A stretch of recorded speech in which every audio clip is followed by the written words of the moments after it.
Halo semuanya, selamat datang kembali di perkuliahan presentasi visual. Jadi pada video kali ini saya akan memaparkan topik terkait media pembelajaran visual.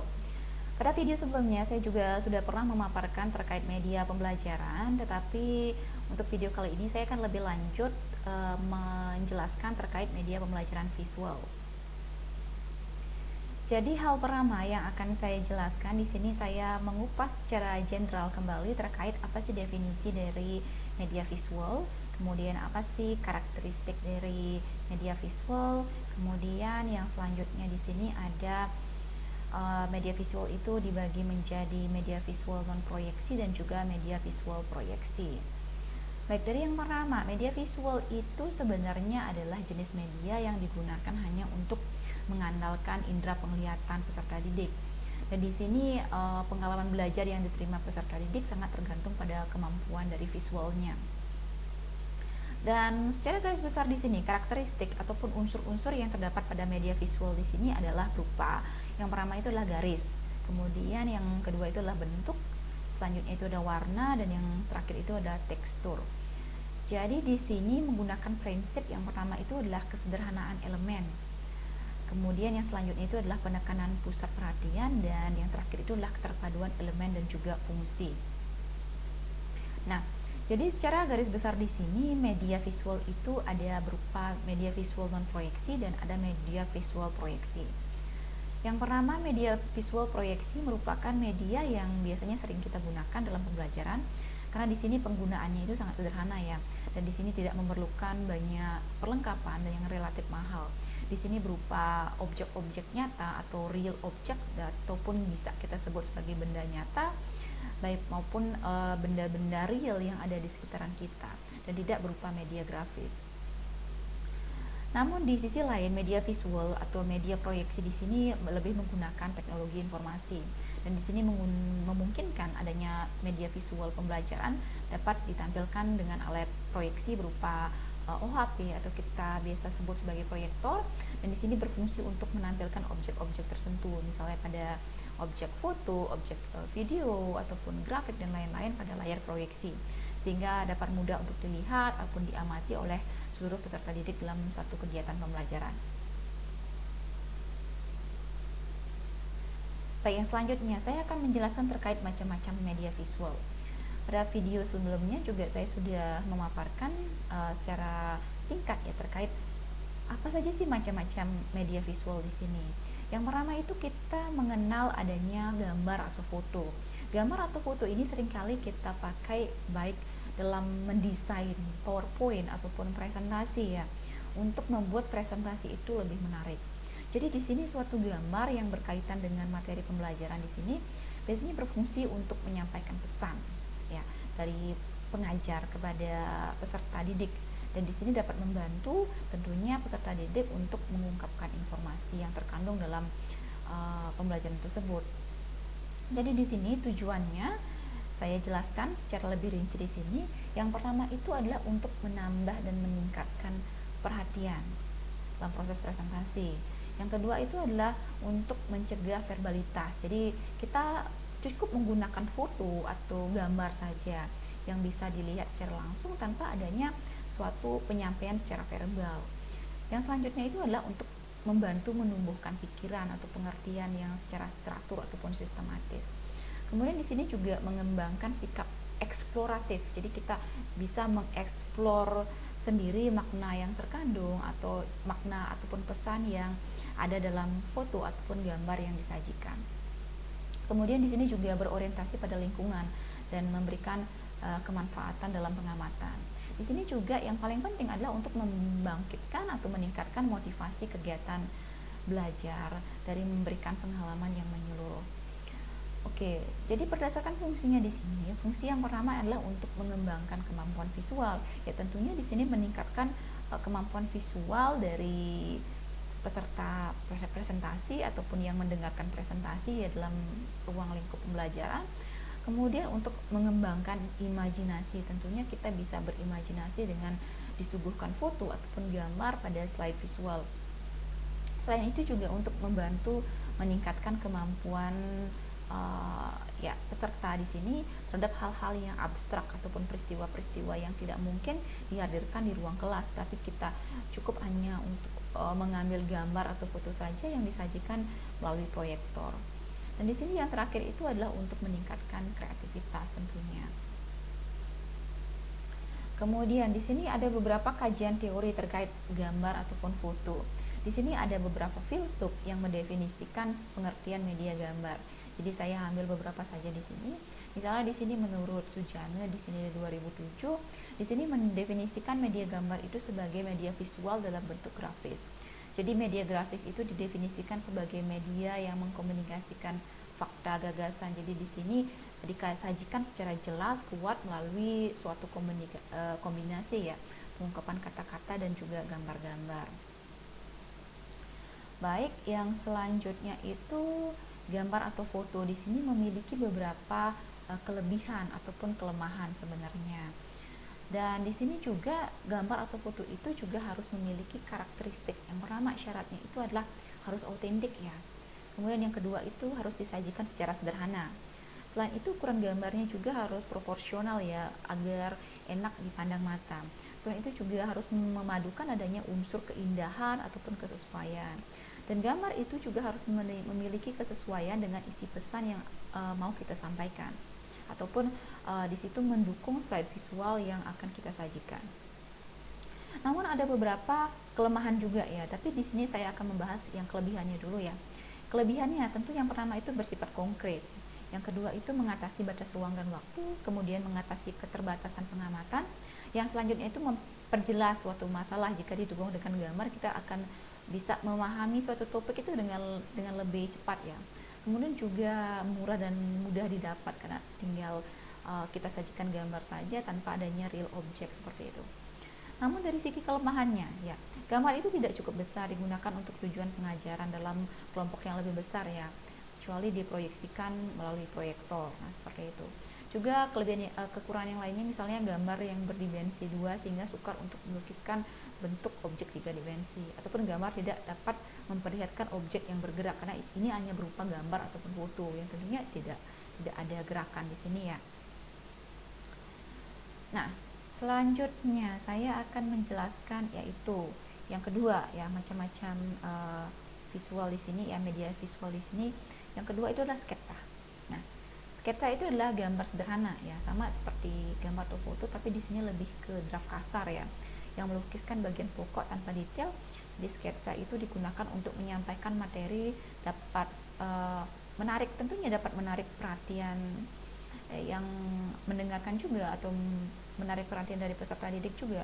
Selain itu juga di sini tujuannya sama ya, untuk menghindarkan verbalisme dalam pembelajaran. Namun di sini biasanya sketsa itu cuma dibentuk atau dilukis dalam bentuk hitam putih saja ya, tanpa ada warna seperti itu. Kemudian, jadi di sini ada beberapa filsuf juga ya, jadi beberapa peneliti-peneliti juga yang mendefinisikan terkait pengertian atau definisi dari sketsa ini. Saya ambil satu contoh di sini dari menurut Linda Murray dan Peter. Di sini mendefinisikan sketsa itu sebagai sebuah rancangan yang kasar dari suatu komposisi atau sebagian komposisi dibuat demi kepuasan pribadi. Jadi di sini seniman ataupun beberapa hal yaitu skala, misalnya untuk membuat perbandingan, komposisi, penyinaran dan lain sebagainya. Baik, yang selanjutnya. Nah, sama halnya seperti foto atau gambar, sketsa juga memiliki kelebihan dan juga kekurangannya. Saya akan bahas dari kelebihannya dulu ya. Jadi kelebihannya, sketsa ini dapat menerjemahkan ide-ide yang abstrak, dan di sini dalam bentuk yang lebih realistik tentunya ya.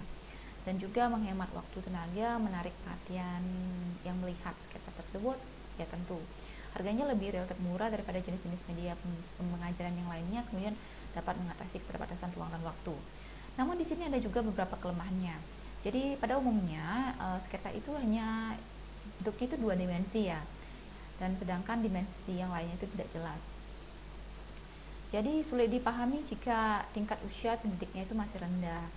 Bentuk sebenarnya itu dari 3 dimensi, dan biasanya itu memang si sketsa ini dilukiskan itu dalam warna hitam putih saja.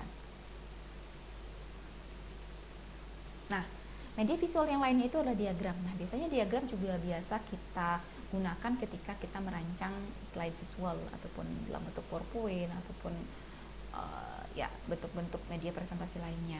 Jadi gambaran di sini diagram itu didefinisikan sebagai gambaran untuk memperlihatkan atau menerangkan suatu data.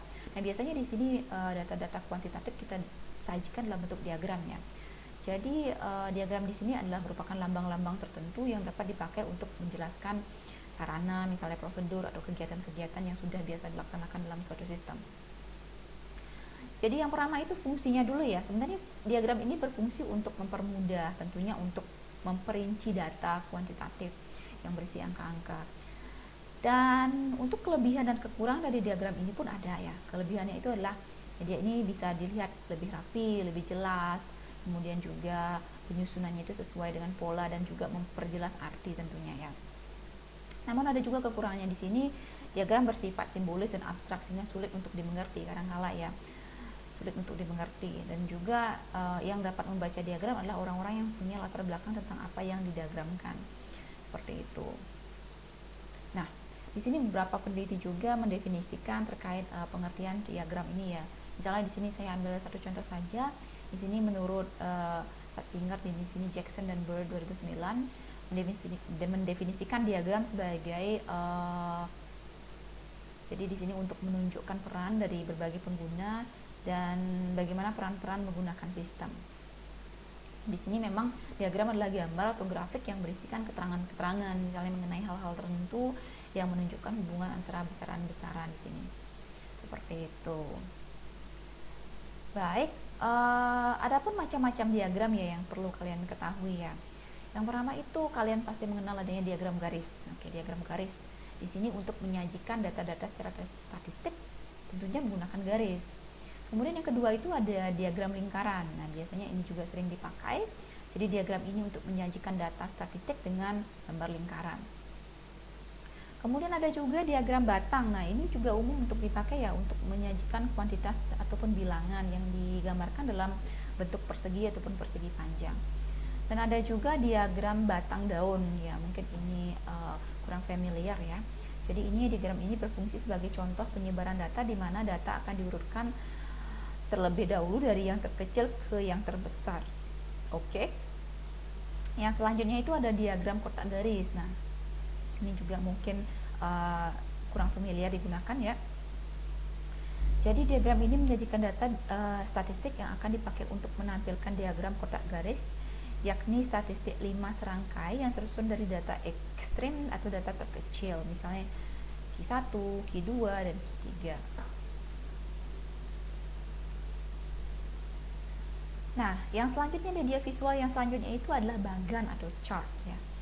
Kalian pasti sudah tahu ya bahwa bagan itu merupakan media yang berisi tentang gambar-gambar ataupun keterangan-keterangan, daftar-daftar dan sebagainya. Biasanya gambar ini digunakan untuk memperagakan pokok-pokok dari bagian-bagian tertentu ya secara jelas dan sederhana. Misalnya saya ambil contoh di sini. Misalnya untuk memaparkan struktur organisasi suatu perusahaan, kalian pasti akan menggunakan bagan ya dalam presentasi visual seperti itu ya. Nah, fungsi bagan ini atau chart ini adalah untuk menyajikan ide-ide ataupun konsep-konsep yang sulit bila hanya disampaikan secara tertulis atau lisan saja. Jadi tentu kita menggunakan bagan ya untuk memberikan ringkasan tentang butir-butir penting dari suatu presentasi. Nah, terkait karakteristik di sini ya. Jadi secara sederhana bagan di sini mudah untuk dilihat atau dibaca ya, dan tidak terlalu banyak konsep di dalamnya. Kemudian warna-warna yang digunakan juga harus menambah kejelasan dan hampir sama dengan diagram. Namun bedanya di sini bagan lebih menekankan pada suatu perkembangan ataupun suatu proses.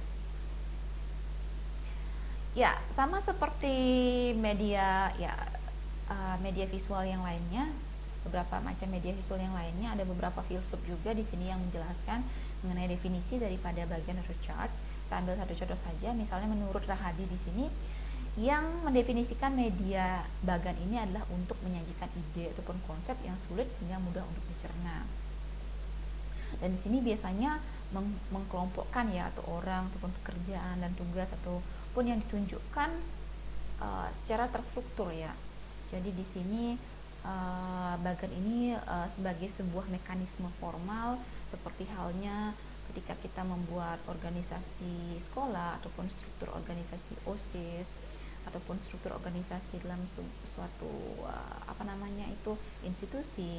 Jadi kita pembagian tugasnya itu dari organisasi itu kita paparkan dalam sebuah bagian atau chart. Nah, di sini ada beberapa macam-macam bagan. Oke. Kalian pasti sudah tahu ya, salah satu contoh misalnya, salah satu macam dari bagan itu adalah tree chart. Nah, jadi di sini dikembangkan dari dasar yang terdiri atas beberapa akar menuju batang tunggal, kemudian cabang-cabangnya, menyebarkan perkembangan, serta misalnya dalam suatu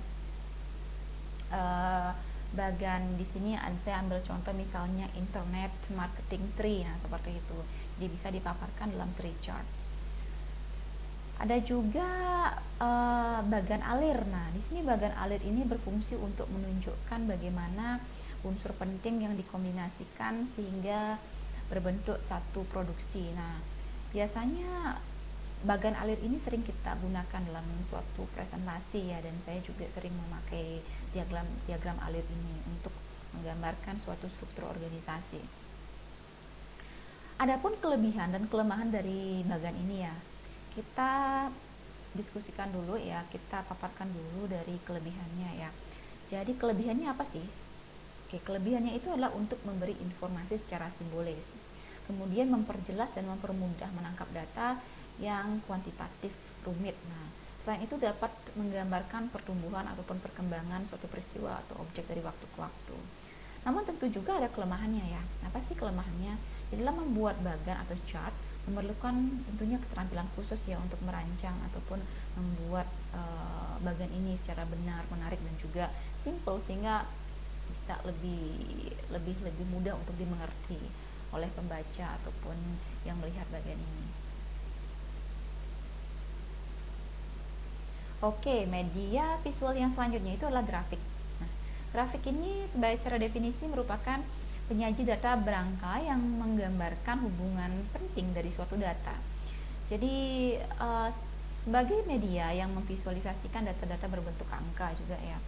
Jadi di sini tujuannya yaitu untuk menunjukkan perbandingan terdata satu dengan data yang lain, yang secara informatif, yang kualitatif dengan tampilan yang sederhana. Kemudian fungsi grafik di sini yang pertama itu adalah untuk menggambarkan data kuantitatif dengan bentuk sederhana namun teliti. Dan yang kedua juga misalnya menjelaskan perkembangan atau perbandingan suatu objek ataupun peristiwa yang saling berkaitan satu sama lain.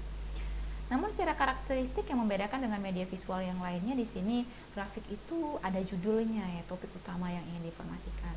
Kemudian ada juga rentangan angka, ada juga rentangan waktu, ada juga keterangan, dan juga ada sumber perolehan grafik ataupun data.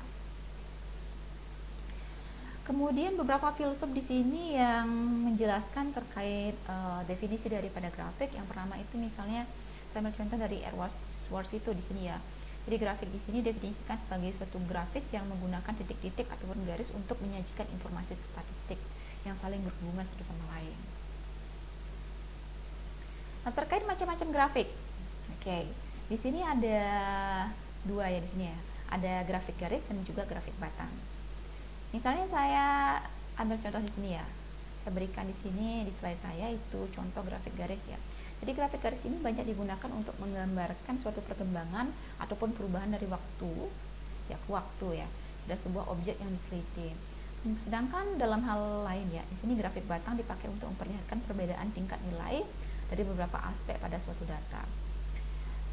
Nah, seperti media visual yang lainnya ya, adapun kelebihan dan kelemahannya. Kelebihannya misalnya di sini ya bermanfaat untuk mempelajari data-data kuantitatif dan hubungan-hubungannya. Jadi di sini grafik juga memungkinkan kita dengan cepat mengadakan analisis interpretasi ya, dan penyajiannya tentu lebih jelas, cepat, menarik, ringkasan logis. Namun dari sisi kelemahannya, misalnya di sini grafik biasanya kurang jelas sehingga harus dengan penjelasan tambahan, ataupun grafik kadang susah dibaca dengan warna yang digunakan. Kemudian biasanya membutuhkan keterampilan khusus dalam pembuatannya. Baik, yang selanjutnya media visual yang lainnya adalah kartun ya. Nah, Kartun di sini adalah penggambaran tentang lukisan ataupun karikatur ya. Kartun itu memang suatu karikatur tentang orang ataupun situasi sebagai alat bantu yang mempunyai arti penting dalam ya suatu proses pembelajaran. Dan di sini karakteristik yang berbeda ya dari kartun itu adalah memakai karikatur tentunya ya. Dan di sini kekuatan kartun untuk mempengaruhi pendapat umum terletak pada kekompakannya ataupun penyederhanaan isinya. Ataupun kartun yang baik hanya mengandung satu gagasan. Jadi secara fungsinya di sini adalah untuk memotivasi ataupun sebagai ilustrasi ataupun untuk suatu bentuk kreativitas dari siswa ataupun dari yang membuat kartun itu sendiri. Nah, kemudian sama ya kajian teori tentang kartun di sini menurut Agus Mehri 2006 di sini mendefinisikan kartun sebagai kumpulan gambar yang diolah sedemikian rupa sehingga menghasilkan suatu gerakan. Jadi ini media visual ini tentunya lebih menarik ya, karena kartun merupakan sebuah objek ataupun beberapa objek yang memang memiliki tampilan yang bergerak ya di sini. Dan kemudian di sini juga biasanya dijadikan rangkaian frame ya, sehingga bisa berupa motion ataupun gerakan seperti itu dalam sebuah proses pembuatan sebuah film misalnya. Nah, saya akan membahas terkait kelebihan dan kekurangannya juga ya. Kelebihannya apa sih? Jadi kelebihannya itu adalah kemampuannya itu besar sekali ya untuk menarik perhatian ya. Ya siapa ya sih yang tidak suka kartun ya. Kemudian pesannya yang besar biasanya disajikan secara bias ya, tidak secara tersurat ya, tapi lebih ke secara tersirat. Dan biasanya secara ringkas juga. Dan biasanya kartun ini juga akan lebih lama ya untuk ada dalam memori kita. Namun ada juga sih kekurangannya. Jadi biasanya kartun ini hanya menangkap esensi pesan dan biasanya menuangkan dalam gambar yang sederhana dan juga mempengaruhi sikap dan tingkah laku. Nah, media visual yang selanjutnya itu adalah poster. Nah, sebagaimana yang kalian tahu, poster itu ya biasa kita temukan ya di lingkungan sekitar ya, yang berupa gambar yang besar yang memberikan satu ide pokok sehingga mudah untuk dimengerti. Jadi poster yang baik adalah poster yang segera dapat menangkap pandangan orang dan menanamkan kepadanya pesan yang terkandung dalam poster itu. Ya, secara garis besar tujuan dari poster itu adalah untuk memberikan istilahnya untuk mendidik ya, jika poster itu adalah berada di lingkungan sekolah ataupun poster-poster yang berada di yang kalian bisa lihat di jalan atau di sekitar lingkungan kalian yang berfungsi untuk sarana untuk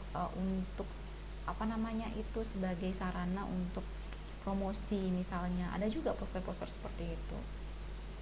Nah, di sini misalnya salah satu contoh misalnya poster yang ada di sekolah.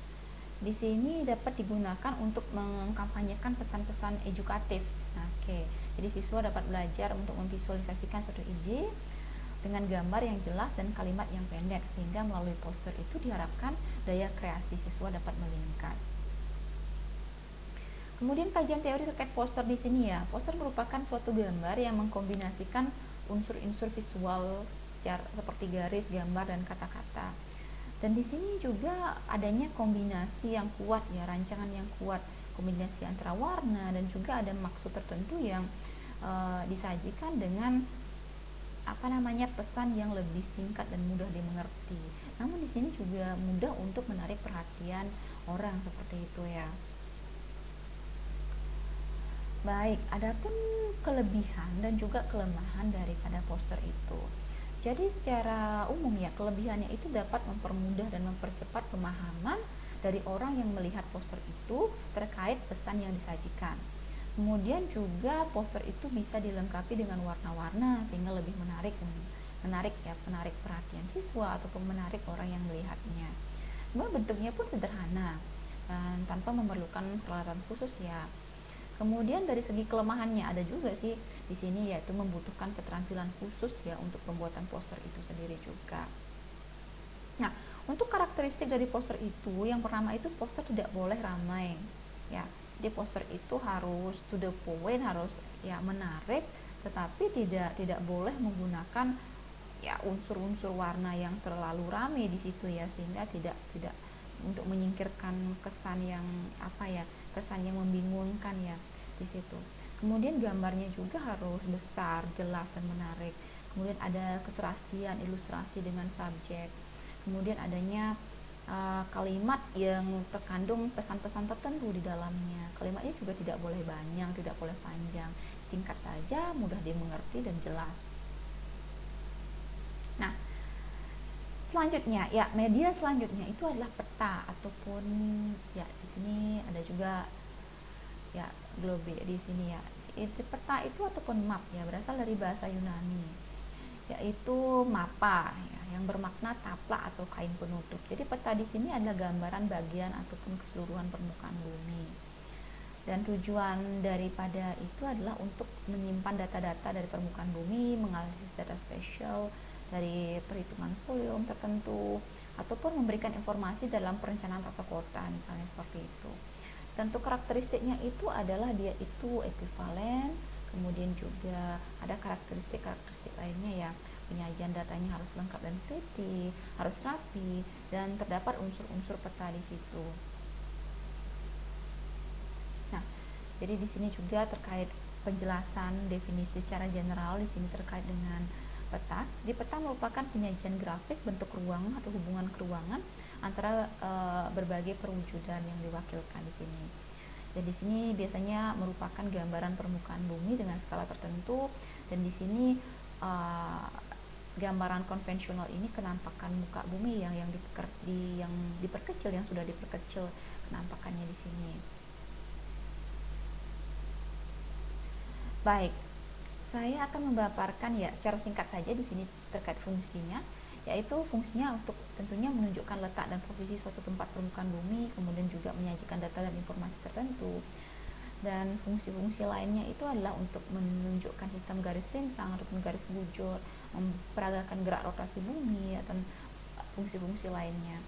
Dan kelebihan media ini adalah dapat memberikan informasi tentang permukaan bumi ya, kemudian dapat melengkapi pengetahuan itu pun informasi tentang arah, jarak, bentuk, dan ukuran suatu wilayah. Namun ada juga kelemahannya di sini. Misalnya di sini hanya bentuk visual saja ya. Bisa saja di sini ukuran gambar kadang tidak sesuai dengan kelompok yang real yang sesungguhnya. Dan juga hanya dapat digunakan untuk pembahasan-pembahasan yang sangat terbatas di sini. Nah, yang selanjutnya media visual yang selanjutnya itu adalah papan flanel. Mungkin istilah ini atau media ini belum cukup umum ya. Jadi papan flanel inilah papan yang berlapis kain flanel sehingga gambar yang akan disajikan dapat dipasang, dilipat, dan dilepas. Dan di sini tujuannya ini media ini digunakan untuk mengajarkan atau membedakan warna ataupun pengembangan pembenaran kata-kata. Dan di sini juga tentunya mempermudah pembelajar tentang bahan ajar tertentu ya. Dan untuk pembelajaran lebih menarik juga. Dan secara fungsi di sini fungsinya itu sifatnya konkret ya, yaitu gambar atau angka yang lebih realistis atau menunjukkan pokok masalah yang dibandingkan media visual semata. Dan di sini media grafis dapat mengatasi keterbatasan pengamatan kita, kemudian dapat juga memperjelas suatu masalah. Nah, di sini saya jelaskan secara lebih rinci ya terkait dengan apa sih sebenarnya itu papan flanel ya. Jadi papan flanel itu adalah media grafis yang efektif untuk menyajikan pesan-pesan tertentu. Dan papan flanel ini memiliki kelebihan antara lain merupakan media yang praktis dan tidak perlu menggunakan peralatan elektronik. Jadi papan flanel ini didesain dengan berbagai macam bentuk yang sederhana dan menarik ataupun atraktif di sini.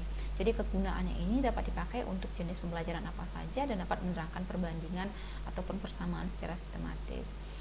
Oke, jadi terkait contoh-contoh ataupun gambar dari papan flanel mungkin kalian bisa search lebih dalam lagi atau referensi lebih dalam lagi gambar-gambarnya di website. Oke, ini saya berikan di sini salah satu contoh ya tentang tentang papan flanel di sini. Di kanan di sini misalnya ini ya, contohnya adalah singa, misalnya gajah. Nah, ini adalah papan flanel berbentuk seperti ini. Dan untuk kelebihannya, kelebihannya gambar-gambar dapat dengan mudah ditempelkan. Oke, kemudian juga efisiensi waktu dan tenaga, tentunya juga untuk mempermudah pengajar menjelaskan materi pembelajaran. Dan dari sisi kelemahannya, memerlukan waktu yang lama untuk mempersiapkannya tentu saja ya, seperti itu. Dan juga kelemahan-kelemahan yang lainnya. Nah, media yang lainnya itu kalian pasti mengenal ini namanya papan buletin ya. Nah, papan buletin ini adalah papan yang khusus digunakan untuk mempertunjukkan contoh-contoh pekerjaan siswa, baik berupa bagian poster dan objek bentuk 3 dimensi. Jadi beberapa tujuannya di sini adalah memberikan rangsangan pada kondisi kelas sehingga menjadi lebih menarik. Kemudian dapat juga menciptakan kesiapan terutama untuk unit kerja yang baru. Dan di sini juga memberi jalan keluar bagi siswa yang berbakat ataupun membangkitkan semangat ataupun mengembangkan rasa tanggung jawab antara peserta didik di sini. Dan dari segi fungsinya ya, fungsi ini dapat digunakan untuk menerangkan sesuatu ya, misalnya materi pelajaran, informasi, dan selain itu juga sebagai semua bentuk media grafis dapat menggunakan papan buletin, termasuk di sini misalnya karangan, berita, sajak, ataupun cerita-cerita pendek ataupun gambar poster. Nah, di sini saya memaparkan lebih jelas terkait apa sih sebenarnya itu papan buletin. Jadi papan buletin itu adalah papan yang khusus digunakan untuk mempertunjukkan contoh-contoh pekerjaan siswa.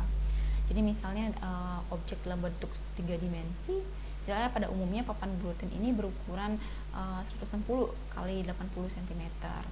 Nah, di sini ada juga beberapa definisi lainnya dapat kalian baca dengan lebih jelas di sini ya. Nah, ini dia yang namanya papan buletin ya. Ini contohnya papan buletin. Jadi karakteristiknya itu dapat ditempelkan pada dinding sekolah, kantor, dapat dihias dengan apapun ya. Di sini juga harus rapi, bersih dan indah ya. Dari kelebihannya ya salah satu kelebihannya itu ya tempat untuk memajang hasil karya siswa berupa benda, gambar, poster dan lain-lain. Dan di sini juga mendorong siswa untuk berkarya atau menciptakan produk berinisiatif untuk memecahkan masalah. Namun di sini kelemahannya gambar atau foto di sini hanya ditempelkan pada menekankan persepsi indera mata saja, ataupun gambar atau foto ini terlalu kompleks dan kurang efektif untuk kegiatan pembelajaran. Baik, jadi di sini adalah slide terakhir saya. Jadi di sini terkait kesimpulannya ya. Jadi saya akan ulas lagi ya, media visual itu adalah jenis media yang digunakan hanya untuk mengandalkan indera penglihatan saja. Dimana di sini biasanya kita gunakan dalam suatu presentasi pada umumnya, tidak hanya presentasi dalam kelas saja ya.